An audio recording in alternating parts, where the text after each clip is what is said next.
Madame, Monsieur, bonjour et bienvenue à votre édition L'Info.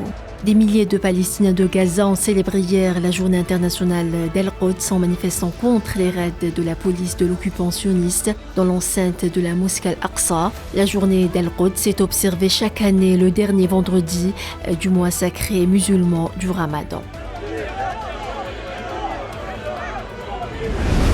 La vice-présidente du parti au pouvoir en Angola, le Mouvement populaire pour la libération de l'Angola, Luisa Damiao, a renouvelé l'attachement de son pays à soutenir la juste lutte du peuple sahraoui pour la liberté et l'indépendance.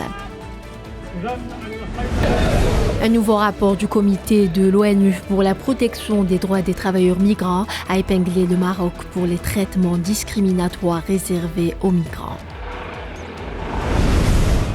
La loi sur la réforme des retraites, avec sa mesure phare de recul de l'âge de départ à 64 ans, a été promulguée samedi matin au journal officiel après la validation de l'essentiel du texte par le Conseil constitutionnel.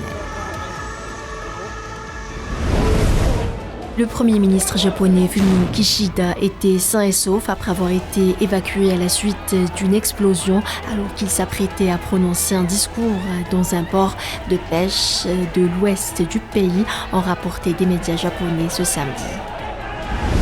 Le président gabonais Ali Bongo Ondimba effectuera une visite d'État à Pékin en République populaire de Chine les 19 et 20 avril prochains, a indiqué un communiqué de la présidence gabonaise.